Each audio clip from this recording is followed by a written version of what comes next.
Hi everybody, I hope you're doing well. In the present lecture, we will discuss the tight binding models. We are getting to the end of this course on quantum mechanics. And tight binding models are used in solid state physics to describe band structure. In this scenario, you suppose there are atomic sites at positions j, j plus 1, and so on and so forth. Atomic orbitals are or orbitals are nearly localized around a given site in the lattice. I am just describing a one-dimensional lattice here, but you can extend the way of thinking to more dimensions, okay? And an electron here in a given energy state, Ej, can hop, it can jump from this state to a state in its nearest neighbors, mainly to the first neighbors, but it also could jump from this J site to another site, J plus 2, suppose, okay? And this way, you have a nearly localized, tightly bound electrons which can hop from one side to the other. Well, let us use the second quantization prescription to obtain the Hamiltonian here in the present case. Of course, you can, in a second step, introduce interactions between the electrons, okay, electron-electron interactions, and you could arrive at models such as the Hubbard model, which is very important in quantum theory of the solid state. Okay, so let us use the following fact. We can expand the operators for electrons. I am assuming electrons here as a function of position and time as the following. The summation 1 over the square root of n, which is the total number of it's a normalization factor, total number of sites, perhaps, and you sum over a band index. Let me use an alpha index here for the band index, because for each site you could have a many energy levels here which contribute to describing the whole scenario, okay? And therefore this alpha here index the band or the orbital, and a j will index the site, okay? So this will index the site. Therefore we can expand the annihilation operator in the position and time representation as a phi, which is a wave function, with quantum numbers alpha at the j site, which depends on r, it depends on the position. You could plug in the time dependence here, but also you could introduce time dependence in the annihilation operators here. They are fermionic because in this case we are interested in fermions, electrons, hopping here from one side to the next one. It could also can move back, all right? So we could jump from site J to the site J plus 1, or it could come back to from J plus 1 to the site J. All right, so this also carries the index related to the site and the alpha related to the band, okay? Suppose if you consider, for the sake of simplicity, atomic orbitals for a given site, a given atom, you could have an orbital 1s, a 2s, a 2px, and so on, so on and so forth. So these alphas here could represent which atomic layer, okay? And J would represent the position with respect to some coordinate system, the position Rj of that atom, okay? So the alpha means one, the layer one or second or the third layer, the third atomic layer, and another quantum numbers which you need to introduce here, all right?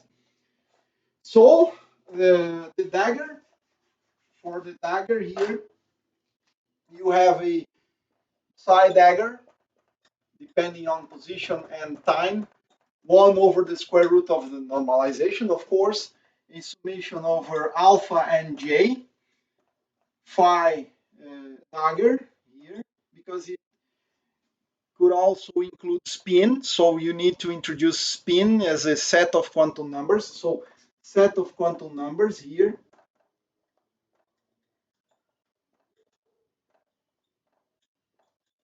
right? J, it depends on R, and this operator is now a creation operator at the instant of time t. All right. So you have this form for the annihilation and creation operators. A one particle Hamiltonian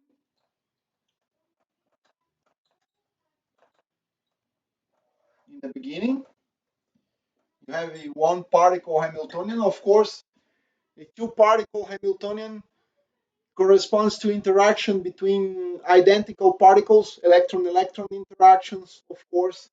But as a first approximation, you just neglect the electron-electron interactions, and therefore you have a one particle Hamiltonian, which would correspond to a kinetic energy term. Suppose p squared divided by twice the mass of the electrons. Okay, this is three dimensions a vector, but in one dimension is just a second order derivative apart from some constant, plus the potential energy, which is the crystalline field. It's a crystalline field here, because there are ions at specific lattice sites. It depends on the symmetry of the crystal and so on. But this is the usually the crystalline potential, okay? Usually, okay? This way, second quantization procedure, you have a Hamiltonian for that part of a one single particle term here. You need to integrate over the entire volume of space. Okay, so the entire volume of space, you need to integrate a psi dagger of R and T, the one particle Hamiltonian, a psi of R and T, right? This is a second quantized prescription for finding out the Hamiltonian, right? Therefore, if you plug in these two functions here and you integrate out, let us do that.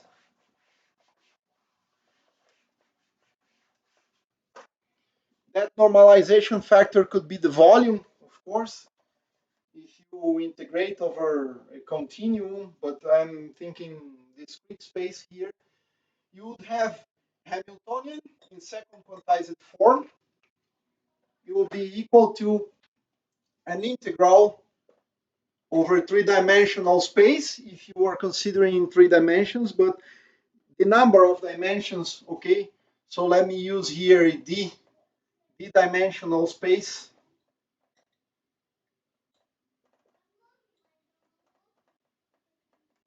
One dimension for a string, for a plane, you have two dimensions. For a volume, you have three dimensions. Okay, so you need to integrate over d dimensions a summation over, this is r and t here, psi dagger, summation over alpha and j. Let me use a j here. Okay, or I, let me use I, because I need to change indices, all right?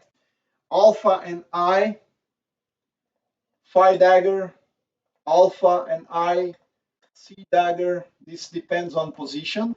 C dagger, alpha and I, this is just the psi dagger. The time dependence is incorporated into the creation operator here. This is the one particle Hamiltonian. It has derivatives. It has a crystalline field potential and anything you want to introduce here. So let me use just the H1 for this operator here, this H1, okay?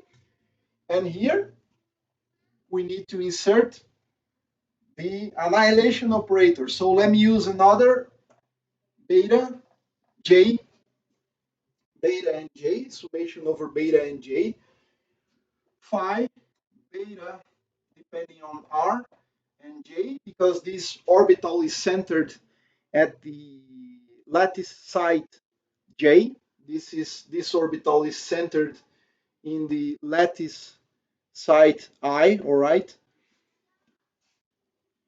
Annihilation operator, which annihilates an electron with quantum numbers beta at the site J, all right? It depends on time.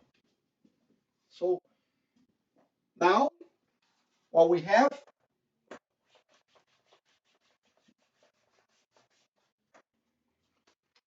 is the following. The second quantized version of the Hamiltonian. It is a summation over alpha I, a summation over beta J, an integral over the d dimensions of space, all right? Phi dagger alpha I, depending on position only. Phi beta J, depending on position only. This, after you integrate out, becomes a number, a complex number. Sorry, I am missing a factor here. The one particle operator. It acts, it has derivatives, it acts on the position vector, all right? So it acts on position vector. But after you perform this calculation, this becomes a complex number. In general, this becomes a complex number. And you have C dagger alpha I, C beta J, right? This number here is labeled by alpha, beta, I, J. There are 4 indices. Alpha, just remembering you, alpha represents the atomic layer or a set of quantum numbers, and I represents the lattice site where this function here is centered. It has a spatial extension, but it is localized around the site I, and this is localized at another site J. So this phi beta J, this is phi beta J, this is phi alpha I. All right, so they are centered at distinct lattice sites usually. So this number has 4 indices, which could be more because alpha and beta may be a set of quantum numbers, a principal quantum number, an azimuthal, magnetic, and spin quantum numbers. And I and J could be labels indexing in the 3-dimensional space, points in the lattice, all right? But this is just the integral. In the dimensions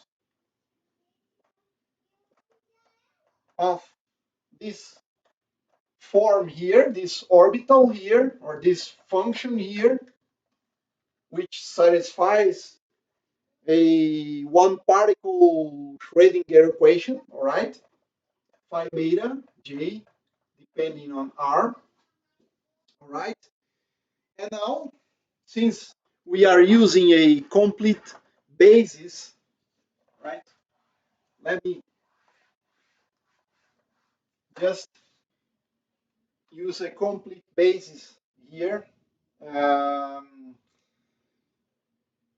We can assume the following, okay? We can simplify some simplifications.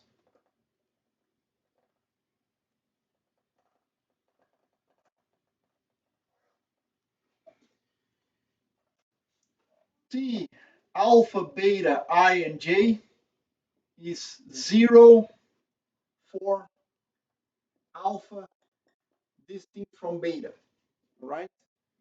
I am assuming a simplification, all right? So I am neglecting interband transitions. I am neglecting a band coming from 1s orbitals, an electron here to jump to a 2s orbital in the neighboring site or at the same site, right? I am assuming that this is a simplification, but this has everything you need. Just you need to specify the basis functions here, the orbitals, all right? But here we will simplify something. We will neglect any possibility. We will forbid the possibility of electrons jump using this basis from one band to the other band. All right. So if alpha is distinct from beta, transition is forbidden. Okay. But this is just an approximation here. All right. And another thing we could consider is that if I, so we have T alpha ij is some T alpha if it depends on the band, okay? But if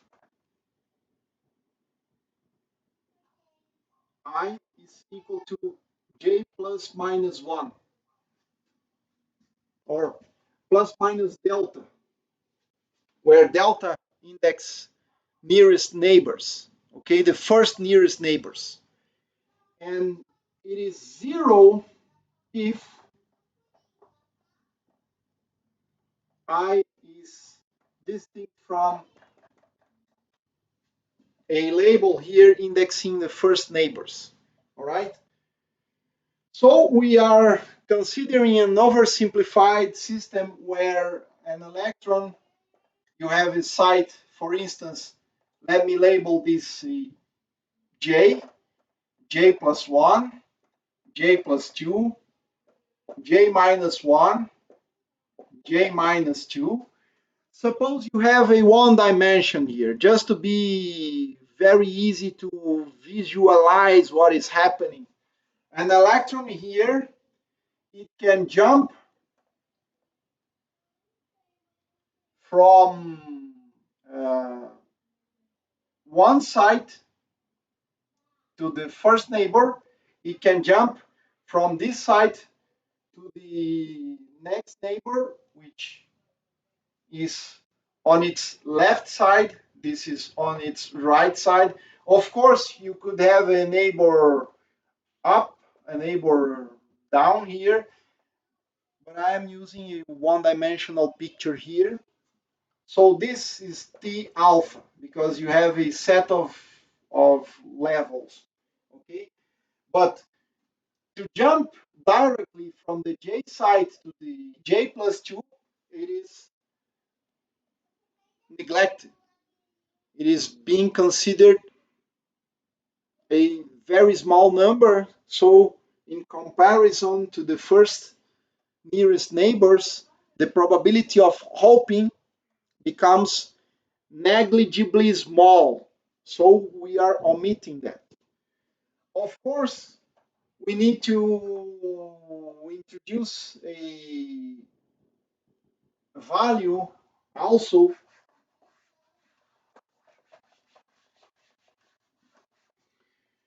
for if I equals to j, all right? So this 0 means I distinct from j plus or minus delta, and also I different from j. Okay, this is the two conditions for this parameter that integral becoming 0. Because if we have I equals to j, you are on the same side. And this is the internal energy of that orbital. So this is some E alpha. I, of course, because eventually you could have distinct species. But if you are assuming the same element in each site, so another simplification, single element in the lattice. Okay, so this here will become just some E alpha, and alpha indexes the orbital or the band, right? Therefore, the Hamiltonian will become, in second quantized version, a summation over all the sites. Well, let me write it in a very general manner here. It will be, in general, it will be the following form. You would have an alpha and I over all the alphas and i's. C dagger alpha I, C alpha I. This is the number operator for an electron staying in the alpha state in the site indexed by this I here, plus, of course, a summation over T alpha beta ij, right? And alpha needs to be distinct from beta perhaps, and usually I distinct from j. C dagger alpha I, C beta j. So this Hamiltonian, the tight binding Hamiltonian in general, has this form here. So you have a site I, a nearest neighbor I plus some delta here, because you could index the neighbors, the first neighbors, second neighbors, and so on and so forth. So suppose the first neighbor here, you have an energy level here for the alpha state, you have an energy level for another alpha, or another, suppose a beta state here, and an energy here, and another energy, a probability. So this is alpha j or I, beta I, alpha I plus 1, beta I plus 1. There is a probability of an electron jumping from this position to that, and another probability from jumping from this to that, and coming back to the previous site. So this is the T connecting the alpha, the alphas, and the sites I and I plus 1. And this connects two distinct bands. But also you could have a jump inside the same site. All right, you could have all the possibilities of electron jumping from one set of states to another set of states. This corresponds to energies usually kinetic energies, when electrons jump from one orbital, one site to the next one. If we introduce this here, this set of approximations into this Hamiltonian here, what we have, all the sites are exactly equal, so we have the same element in all the sites. I don't have a distinct atom in this site from the other sites. They are equal atoms. I am supposing that.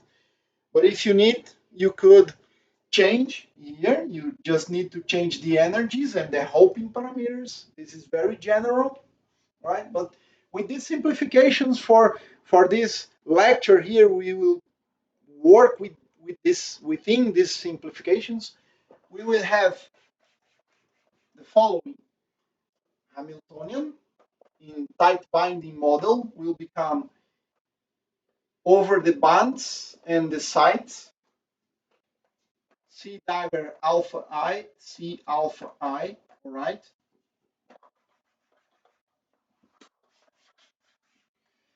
There are only one one kind of element here, one type of element.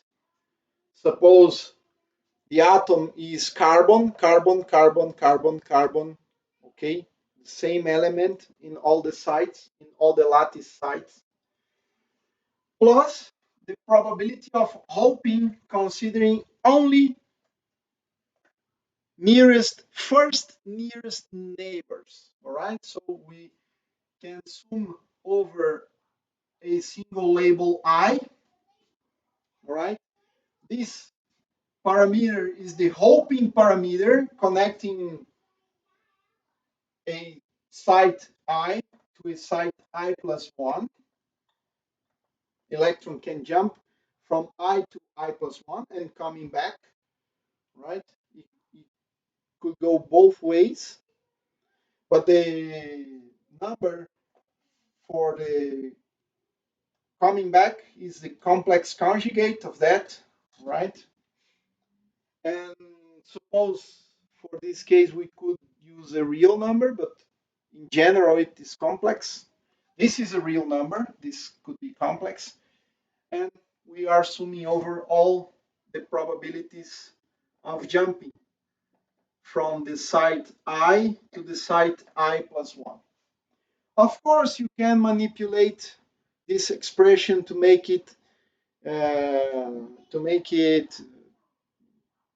more symmetric. Of course, you could write here summation plus ci dagger ci plus 1, which is the coming back here in the Hamiltonian. This way it is made explicitly Hermitian, which is very important in quantum mechanics. Well, now this Hamiltonian, suppose we are not connecting bands, electrons cannot jump from one band to the other. So we have a site I here, a site I plus 1 here, and another sites which are all the same. Let us focus on one dimension. So for the sake of simplicity,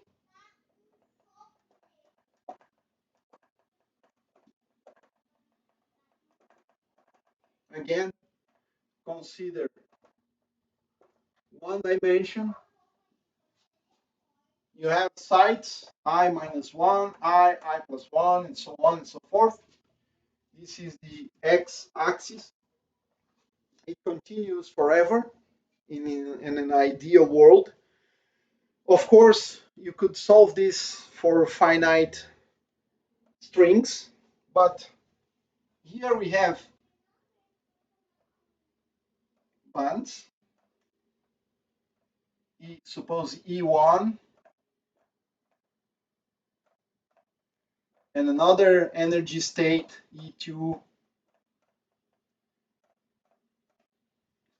and electrons can only jump from this if there is one electron in this state, in this site, it can jump for to the first neighbor, the next atom.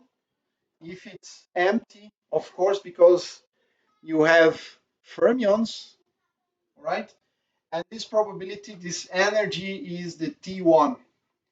For the second one, we have a T2 and so on and so forth. So this is the T1 connection, this is the T2 connection, this is the T2 connection, this is the T1 connection, and so on and so forth.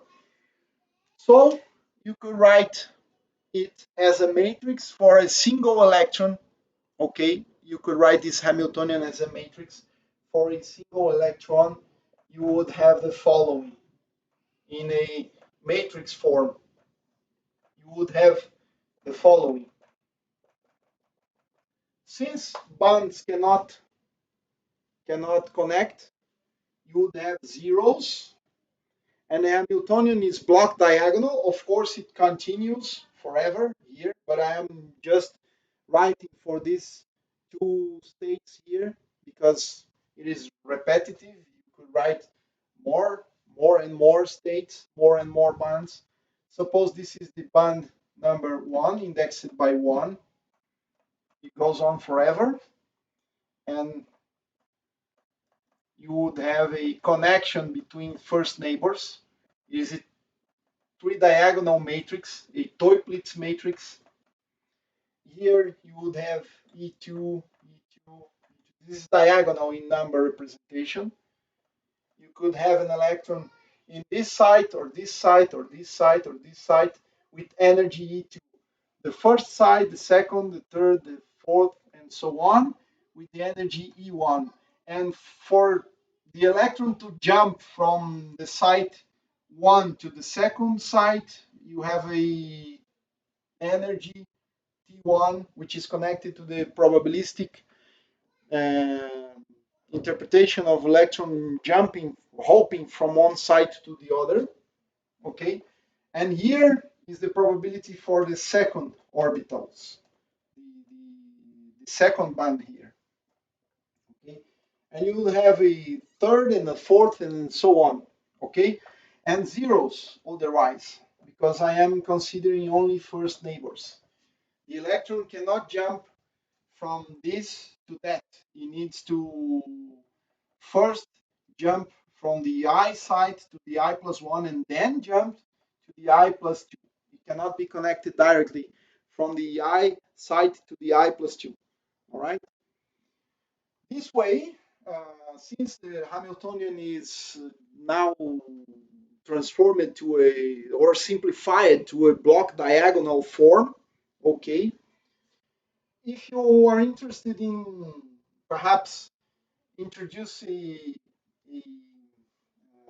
periodic condition, so the last point is connected to the first one, you need to introduce some T1s in the last factor here and some T1 here also. So the connections may make the chain periodic. Okay, so this atomic chain is periodic. But if you don't want to do that, you just do not connect the first to the last one of the atom. Okay, if you connect them, considering a ring, considering the lattice a ring, you need to introduce here also, of course, this T2 and T2 for the last element in the first row and the first element in the last row. Okay, but if you are not considering a periodic situation where you connect the first to the last one, just a three-diagonal matrix, which is a Toeplitz matrix. Okay, so for a single band, you would have the following.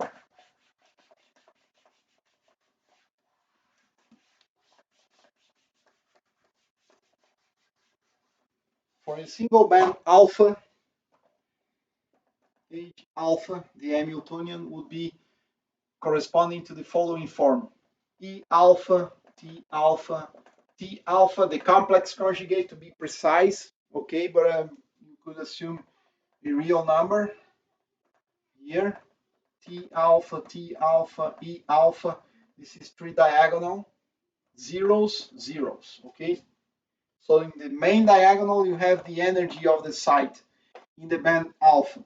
And the off diagonal terms just corresponds to the probability of jumping from one site to its next neighbor here.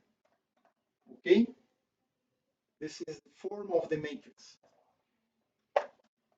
Solution for the eigenvalues has the following form. The energies, the eigenvalues of this problem, which is a Toeplitz matrix, corresponds to the following. This is the eigenvalue, the reference energy level, which is the diagonal term, okay?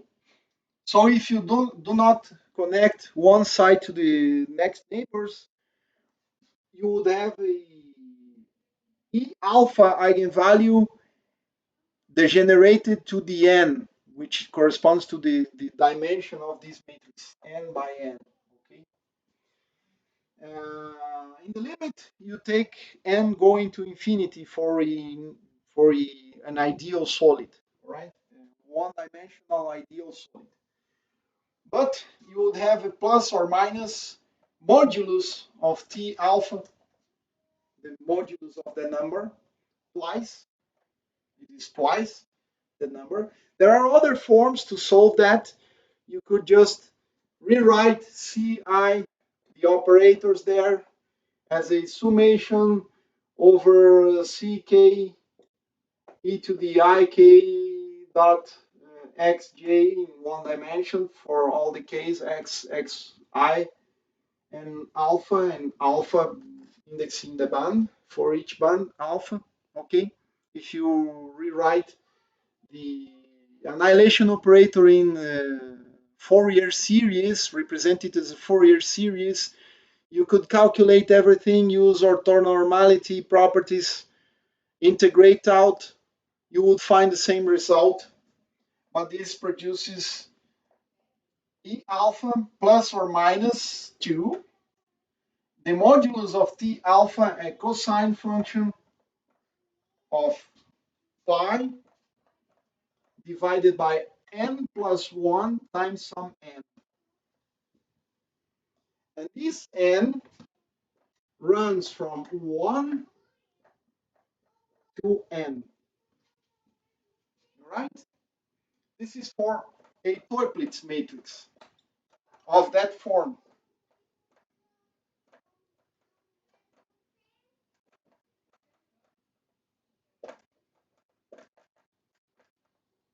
Of the form being considered.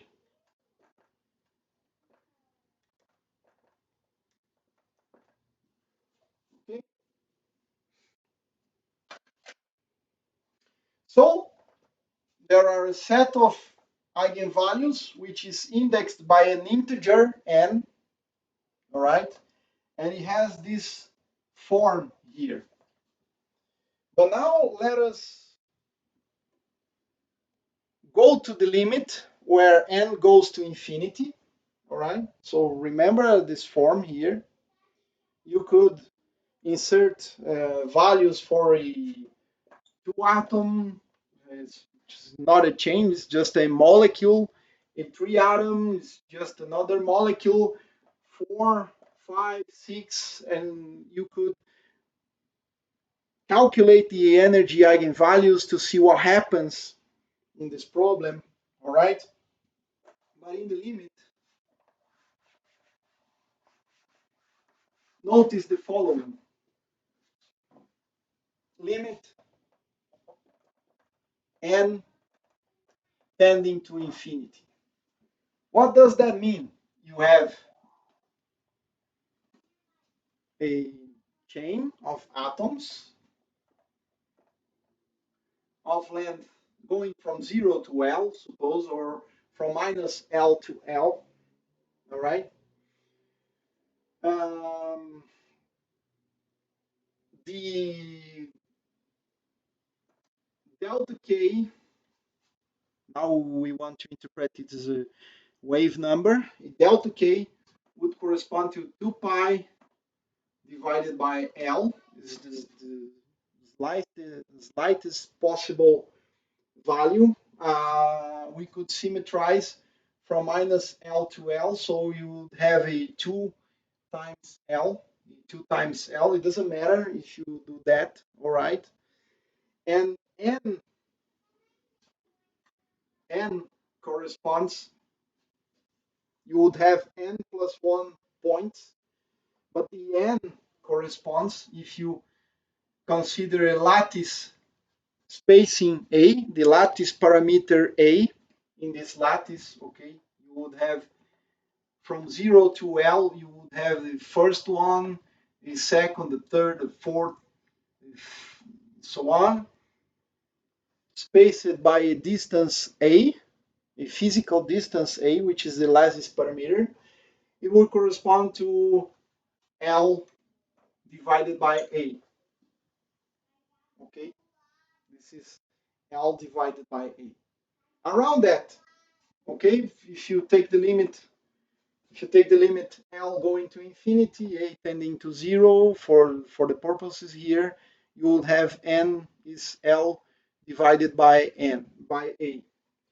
So this N plus 1, this one, it doesn't matter because N goes to infinity, all right? We don't want to worry about some specific details of calculations here.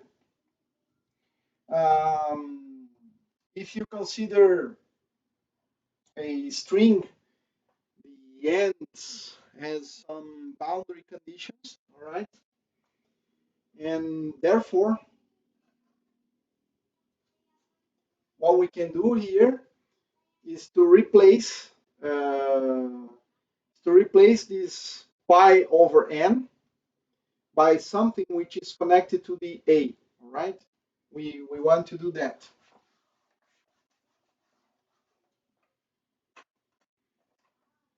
So this factor n times pi divided by n plus 1, it would correspond to something like n times pi divided by a L over A, okay? And notice that pi divided by L is just the order of delta K, right? So n times pi over A, this is an over L, sorry, divided by L here. This number is infinitesimal because you take in the limit L going to infinity, which corresponds to n going to infinity. And this number here, n times pi over L, just becomes a continuum number k. And notice this is k, n pi over L is k times a. All right? Therefore, we could rewrite taking the continuum limit e of k, because n becomes now a continuous parameter, e alpha plus or minus twice the modulus of the Hoping parameter, the cosine of Ka. All right? And this alpha indexes the band. All right? This is the form in the limit n going to the continuum. All right? You could find the demonstrations elsewhere for the calculations which proves that. All right? But now let us discuss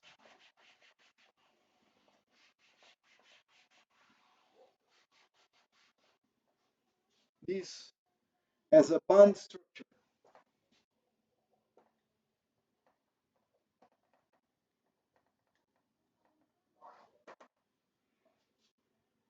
all the energy bands will have this form here. Okay, so if you are plotting the energy against K, you could symmetrize K going from pi over L to minus pi over L. Um, the delta, right? Um, from here to here, pi over A, sorry, pi over A minus pi over A. Good index. This is what is called the first Brillouin zone. Let me see, try it. Minus pi over A. This is because this function is periodic in K. All right, this is the largest you could have. All right, because remember you would have n pi divided by n minus 1 in the cosine function, but you would have n going to infinity in the limit, and this n runs from 1 to infinity now, okay, because it goes to n. And therefore, this cosine here in the limit n going to infinity is a cosine of pi, right, in the limit. So this function here, we replaced the discrete representation by a continuum, but in any way, you need to have Ka equals to pi in the superior limit of the value of K. But this is just periodic, right? If you would represent forever this function in terms of K, right? Therefore, what you have for the value of A, value of pi over A, sorry, you would have a cosine of pi. And for minus pi over A, also you have that. This is what is called the first Brillouin zone.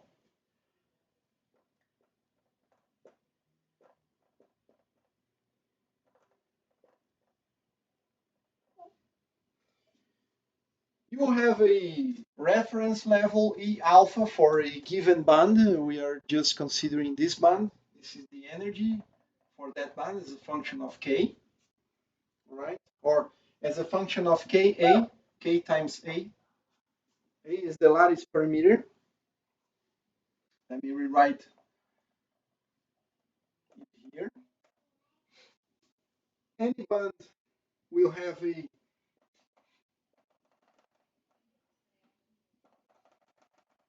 width, okay? This width around E alpha corresponds to twice the value in modulus, the value of the Hoping parameter is twice the value of the Hoping parameter. Sorry, four times, because for K equals to 0, you would have E alpha, if you're considering the plus sign, plus, so it goes here, okay? If you are considering the minus sign, it goes over here. And for pi, in the limits of the Brillouin zone, it depends on the sign, but you get the reverse. Suppose a plus sign here. So for 0, you would have E alpha plus twice this factor here. The band goes here. E alpha plus twice the modulus of T alpha. And in the limits of the Brillouin zone, when cosine of Ka is pi, you would have a minus 1 here, and this energy level here is E alpha minus twice the modulus of the Hoping parameter. So you would have a band of this form here, a cosine function. My drawing skills not perfect, but I guess you understand this is a cosine function. All right, if you are assuming a plus sign. This is the plus sign. If you assume so this is the plus sign. If you would assume the minus sign, you would have something like this. Right? You would have something like this, a minus sign. But the bands are intercalated. This sign changes from one band to the other. And if you would represent many multiple bands in the band structure, you will have the following.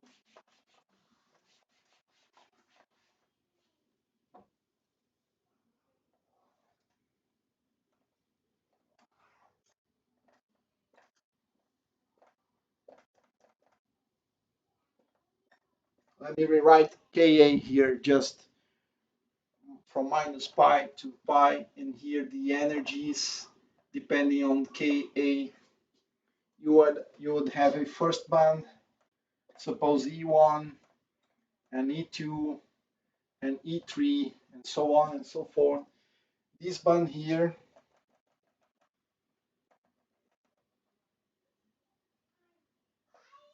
would become something like this. This second band would become something like this. The next one, my space here is over, but just something like this, and so on and so forth. You would have a band gap here. This corresponds to the width of that band, 4 times the modulus of T1. This is 4 times the modulus of T2, and this 4 times modulus of T3, right?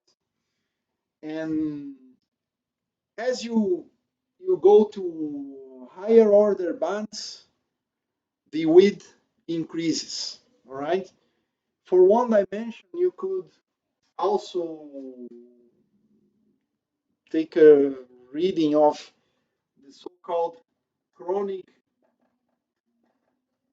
Penny model. You would find something like this, all right? So just take a look uh, of the chronic, take a look at the chronic Penny model, but this explains the emergence of energy bands. This corresponds to first energy band, second energy band, third energy band, fourth energy band, and so on. All right. Now, if you have bands, you need to fill the bands with the total number of electrons of your system, just imposing the Pauli exclusion principle, because electrons are fermions, and therefore you will put one electron here, another here, another here, here. You fill the band. If the band is totally filled, then you have electrons to put in some energy levels. You start by the lowest energy level, which is empty. Put electrons here and here, here and here, here and here, and suppose you finish here. Okay, therefore you have a first band filled and the second band partially filled and partially empty. All right, and this is what will produce the behavior of materials, conductors, semiconductors, and insulating materials from the electrical viewpoint. All right, at each minimum or a maximum of a band, the model becomes parabolic. All right, you could see that from the general expression, because general expression for the energy bands is of the following form. So for a given band alpha, it is just a function of k, which corresponds to the mean value of the energy in that band, plus or minus, okay, modulus of T alpha cosine of Ka.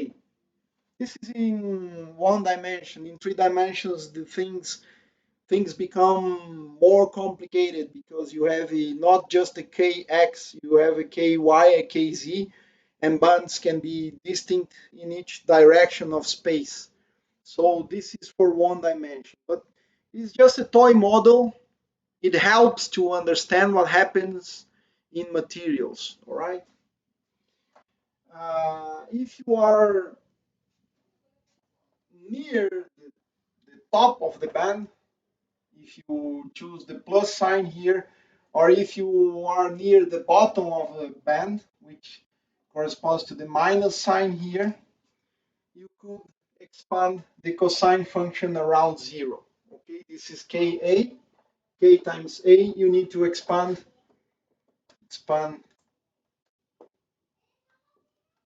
band around Ka tending to zero. Okay, minima and maxima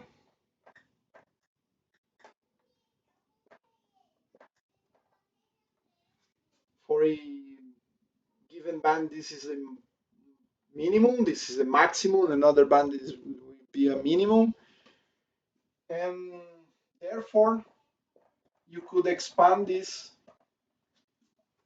the following way: 1 minus Ka squared divided by 2, because this is the approximation of the cosine function around 0. You would have 1 minus a second order correction. You would have a so-called parabolic band. This is the parabolic approximation.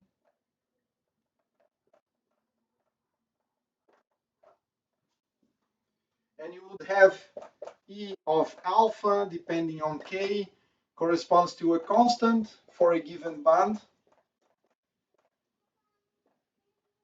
This is a constant of that band. And if you choose a plus, you have a minus here. You multiply plus times minus, you get a minus. Minus times a minus, you get a plus. All right? Modulus of T alpha times A squared divided by 2 times K squared. All right? This is a parabolic band model. All right? This is parabolic band model. Usually, the lowest levels, which comes from more localized orbitals, we saw that in potential well, in finite potential well. You saw that for the lowest energy levels, the wave functions are more localized inside the well, and if you go to higher energy levels, the orbitals become more delocalized. They enter a forbidden zone. It will interact more with neighbors, right? And therefore, for the lowest energy bands, the width of the band is lower, is smaller than for higher order energies. Usually, you need to consider the valence orbitals. And for the valence orbitals, the bands are more wider than for the internal structure of the atomic sites. Okay, so the internal structure is nearly unchanged. Okay, the width of the band is very narrow bands. You would have a narrow band and wider band here, another band, and band gaps. This is a band gap here. Okay, but near the minima or the maxima, you will have a parabolic dispersion relation, right? And you need to consider you fill the first band, the second band, the third. You need to look at the higher energy bands to see the behavior, to understand the behavior of the material. All right. So it's interesting here that you would have something like you could write this thing here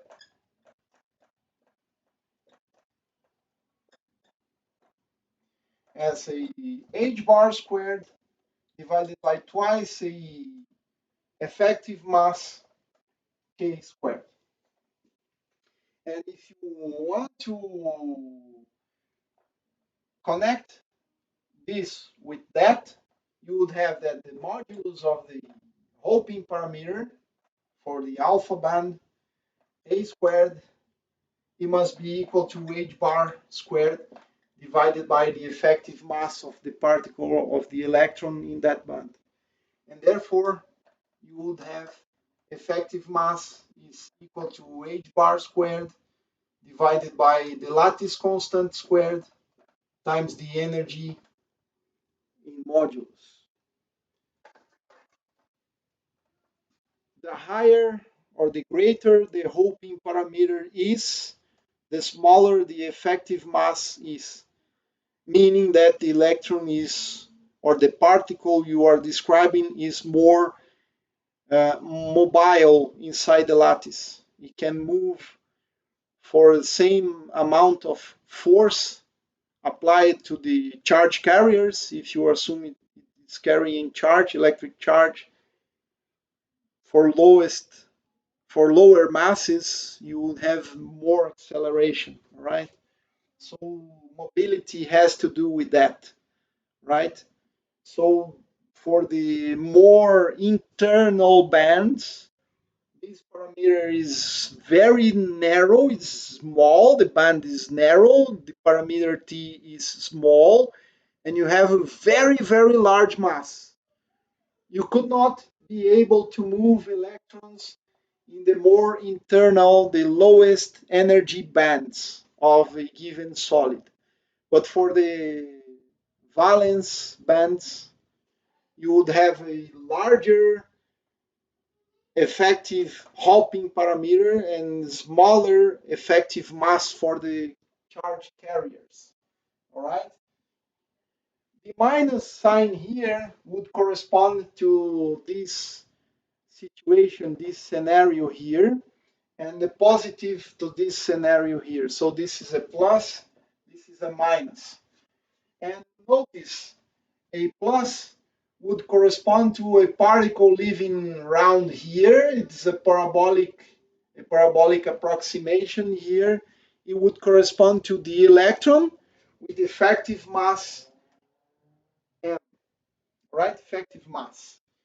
But here you would have a particle with a negative value of this kinetic term, an electron with this negative mass. I could interpret this as a negative mass because I could plug in a plus sign here and introduce the minus sign into the mass here. A particle with negative charge and negative effective mass would correspond to a hole. All right, it is the common interpretation. All right, you could just bring here with a plus sign and insert this sign here in the effective mass. So for the positive effective mass, you have electrons. For the negative, you have holes. All right, you have the absence of an electron here. You don't have an electron here, but an electron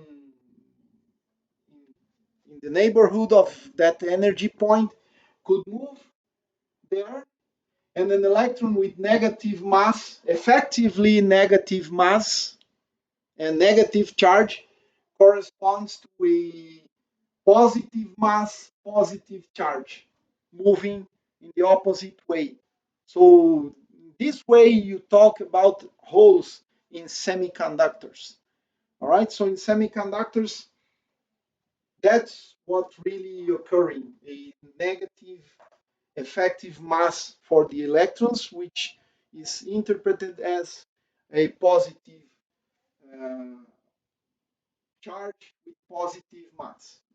It makes more sense from the classical viewpoint. All right. So if you just consider parabolic bands, you would have something like this in the K space. This is the conduction band, which is the electron band. This is a valence band where the absence of an electron corresponds to a hole, because electrons near the top of a band with the parabolic dispersion but a negative sign here will be represented by a negative effective mass. I'm being repetitive, but this is what happens. And there are three possible scenarios here. Okay, you would have a conductor where a valence band is completely fulfilled and the conduction band is partially filled, is completely filled, is partially filled in the conduction band. It does not need energy to pick up one electron just at the Fermi level, at the chemical potential in temperature 0, and move this electron to a slight, slightly higher energy level. Any electric field can do that. This is a gap, but what really is happening is electrons near the Fermi level which are moving, and they fill a partially filled band. So this is a gap, an energy gap, all right?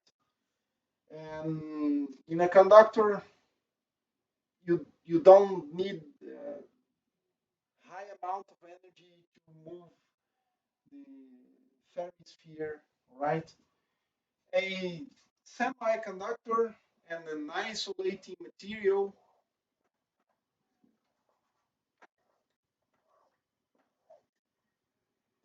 they are nearly the same thing, because at temperature T equals to 0, a semiconductor has a valence band completely filled, and the conduction band, this is energy, of course, is a function of K, function of K.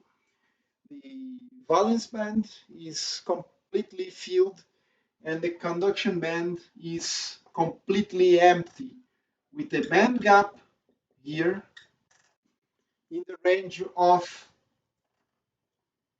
less than 3 electron volts, usually 1, or perhaps you could set there are some authors which consider as a semiconductor some materials with the 3.2, 3.5 electron volts, so less than 4 electron volts. This is a semiconductor. Okay, and an isolating material, all the bands down below are filled. Okay, here in any material, you just go to the highest energy bands, the two consecutive highest energy bands, and you look at what happens there. For a conductor, there are electrons partially filling the conduction band, and there are plenty of empty states above that. But for a semiconductor, all the states in the valence band are filled. All the states here in the so-called conduction band are empty, and you need energy to move an electron from here to there. You need a photon with energy at least the gap. And this gap usually are less than 4 electron volts. For silicon, the gap is around 1.1 electron volts. Okay, but for germanium, this gap is around 0.67 electron volts. But you could take the limit for a semiconductor as a 4 electron volts, all right? And for an isolating material, insulator, you have the same scenario as the temperature go to the absolute zero, but the gap usually is higher than 4 or 5 electron volts. You could have 10 electron volts, 15 electron volts. It's higher than 4 electron volts. If you increase temperature here for a semiconductor, if you increase temperature at the not zero, room temperature, for instance, in a semiconductor, you could activate some electrons here from the valence band, leaving some holes, some empty states here, and a few electrons here. And also, you could do more. You could introduce doping. You dope the material, inserting by means of impurities. You introduce some impurities in the lattice. You introduce empty states near the valence band or filled states near the conduction band. Okay, this is the n-type doping. This is the p-type doping. All right, so you could manipulate the electric transport of a semiconductor by introducing impurities in the lattice. Typically, doping of a semiconductor corresponds to range parts per million. All right, if you have 10 to the 28 atoms per cubic meter, you introduce 10 to the 22. It's a very large number of atoms, but it's 1 part per million. In silicon or germanium or another semiconductor, you insert in silicon, suppose you dope it with aluminum or phosphor, and therefore you get an improved conductivity, electric conductivity. But the n-type is the effect of n-type doping is introducing field states near the conduction band. So in place of taking electrons for the valence band of silicon or germanium, you just need to pick one of these electrons, which is donated by the impurity to the conduction band of the silicon. So it's a donor, an electron donor. And this is a receptor of electrons, this p type. So some electrons here, it can be thermally activated, so it occupy this in place of going to the conduction band. It can, with less energy, it can fill an empty state provided by the impurity, leaving a hole in the valence band. And this hole can now move, randomly move perhaps, or move according to an applied electric field. And this electron is now captured by the p-type. A silicon electron is now captured by a p-type impurity. Okay, so this is an acceptor and this is a donor of electrons, and doping manipulates electric conductivity. But even for intrinsic semiconductor at a distinct from zero temperature, electrons can be thermally activated and they jump from this band to this band. They jump from one band to the other and the conductivity increases. So if you look at the conductivity of materials,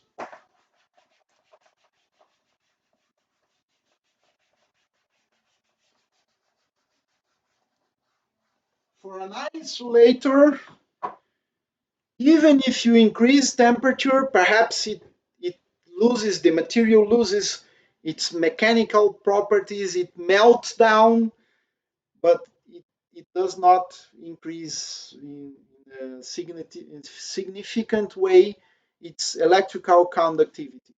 But comparing conductivity as a function of temperature for a metal, which is a conductor, it goes like this. You increase temperature, conductivity decreases. Just remember, conductivity corresponds to something like the density of carriers, the charge of the electron squared. It could be holes or electrons, but when you square, the sign of the charge doesn't matter because it's squared. A relaxation time, a collisional time divided by the effective mass. For a metal, if you increase temperature, you don't make any benefit for the number of charge carriers, the free charge carriers.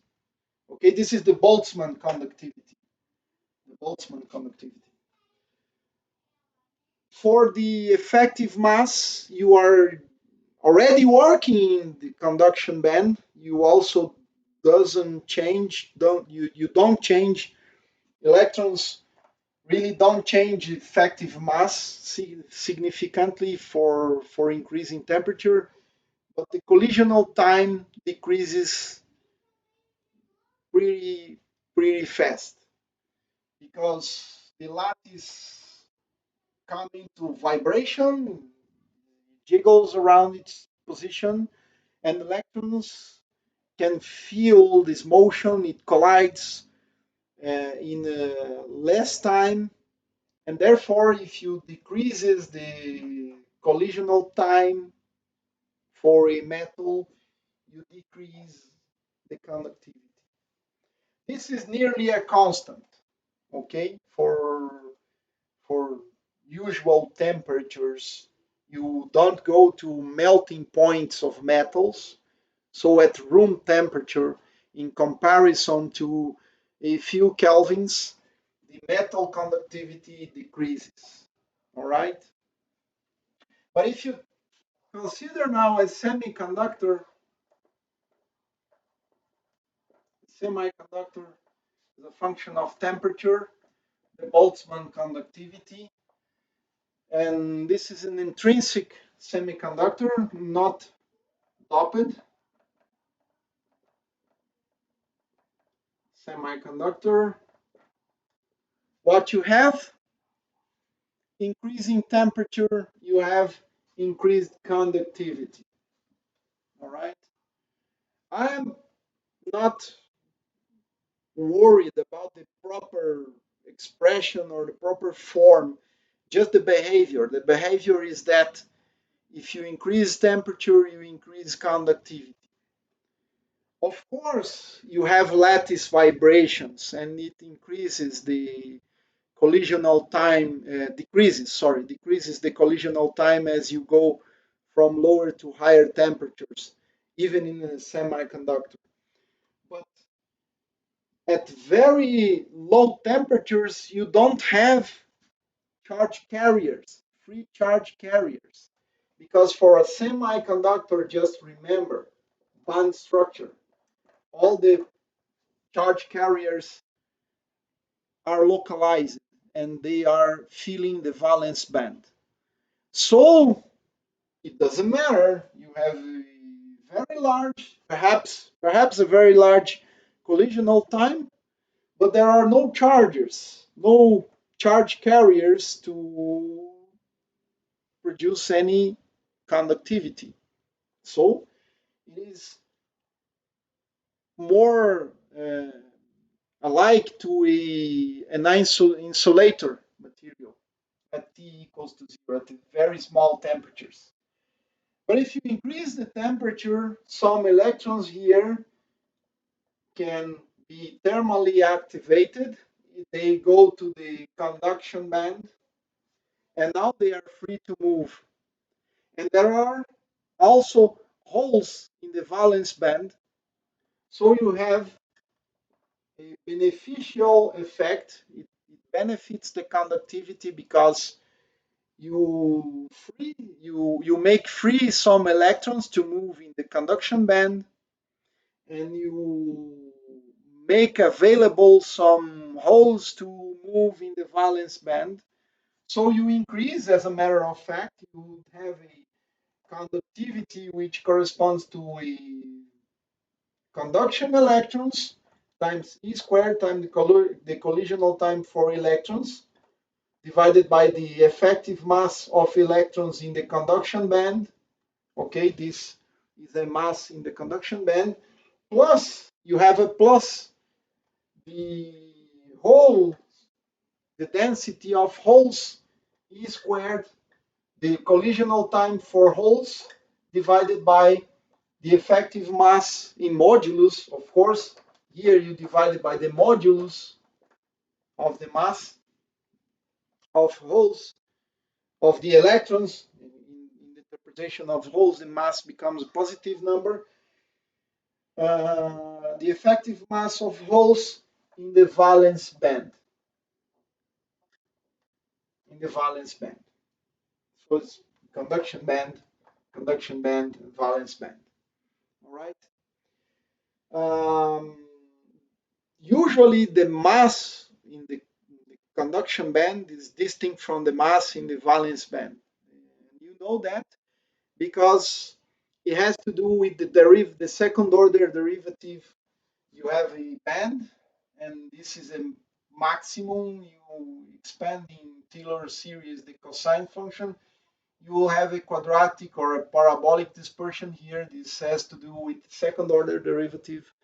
So for the valence band, usually the Hoping parameter is smaller than for the conduction band in the semiconductor, and therefore the mass of holes can be eventually higher than the mass of electrons in the conduction band. But in three dimensions, things are slightly different than in two dimensions, of course.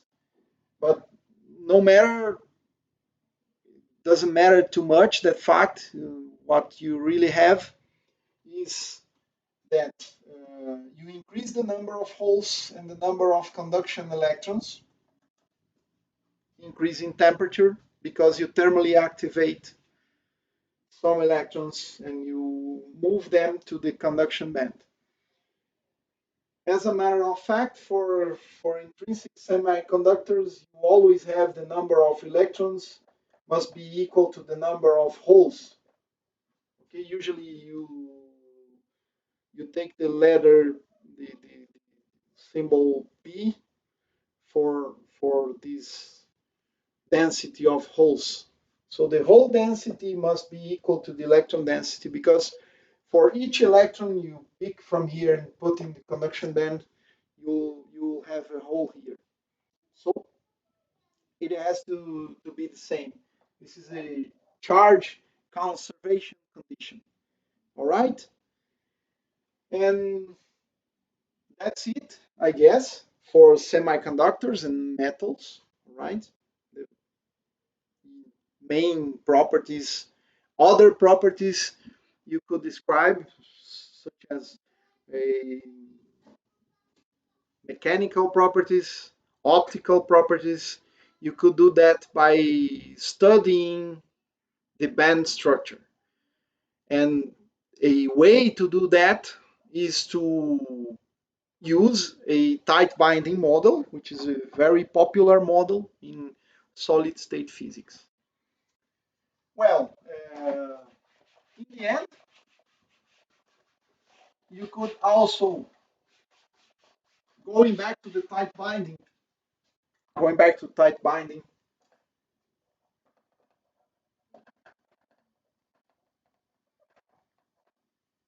and something, right, plus interactions,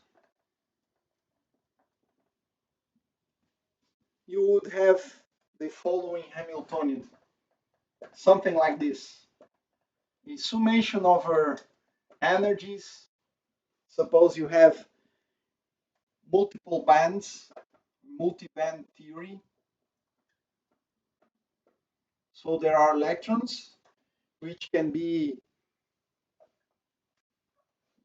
filling a site I and a band alpha indexed by alpha, plus hoping you could introduce perhaps interband hoping, not just only intraband, but interband hoping, and not just first neighbors hoping.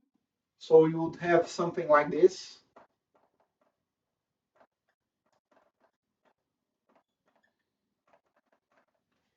Okay, this is just the kinetic part of your system, or just the solvable part. You could solve this exactly, perhaps, in most scenarios.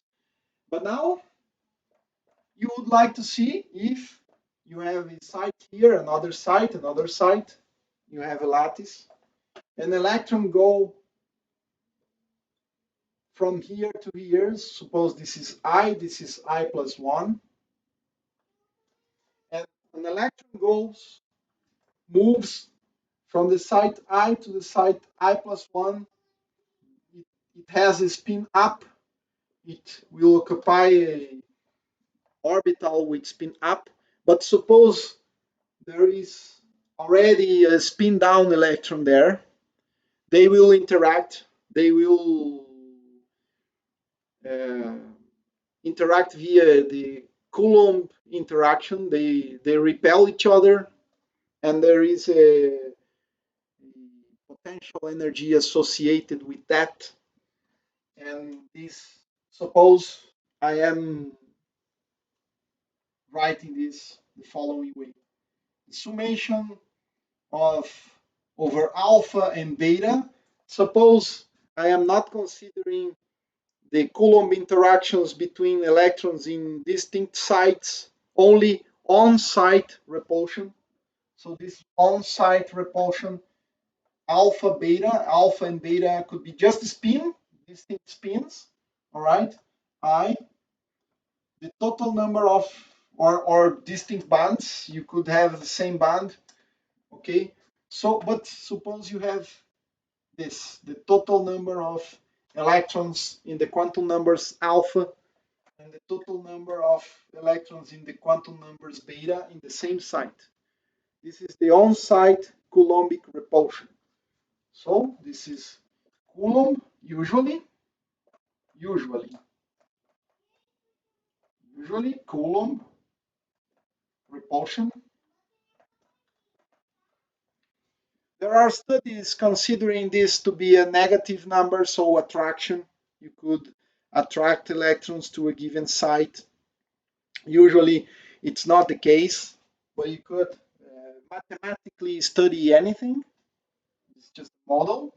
So usually you have a Coulomb repulsion. So this U of alpha I and beta is number larger, greater than zero, sorry, greater than zero. And of course, just on site, okay? This is on site. If two electrons occupy the same site, they repel each other. And this model here is the so-called Hubbard model, a version of the Hubbard model, okay? A version of the Hubbard model. There are other possibilities, many other possibilities. You could introduce here a spin-spin interactions, okay? So you would have something called the TUJ. U stands for the Coulomb interactions, J stands for spin exchange interactions. So this is the hoping. Electrons can hope, electrons repel, their spins interact. TUJ models. Okay. Many of these models cannot be solved analytically. They can be you can find approximate solutions, but usually you don't have a an analytic solution, an exact solution, sorry. Analytic but approximated, yes. But exact solutions, these models, many of these models, you cannot find exact solutions in closed mathematical forms, all right? He has many, it's been studied, currently studied. He has many applications for the study of superconductivity, ferromagnetism, in mainly when you introduce the J interactions here, in materials or magnetic order, mainly superconductivity and magnetic ordering, because you have this form here. This form here is an interaction term. It is quadratic in number operator. Okay? Here you have number operators. Here you have in a given basis a non-diagonal term because you are considering jumps from one side to the other. But these two terms, if you can't find the proper basis, you could rewrite the first two terms here in this Hamiltonian in a diagonal form. Okay, you can diagonalize this part. But when you introduce electron-electron interactions, this becomes quadratic, and this complicates the analysis. Okay, so it's a long way to run to study to understand Hubbard models. I will finish here this lecture. I hope you could understand a little bit about the tight binding model, and you need to just research a little bit. If you are interested in Hubbard models, TUJ models, you could find it elsewhere. Physical review letters, reviews of modern physics, and so on. Physical review B and the Elsevier journals. You just could go by yourself and research a little bit. So I'm finishing here. Bye bye.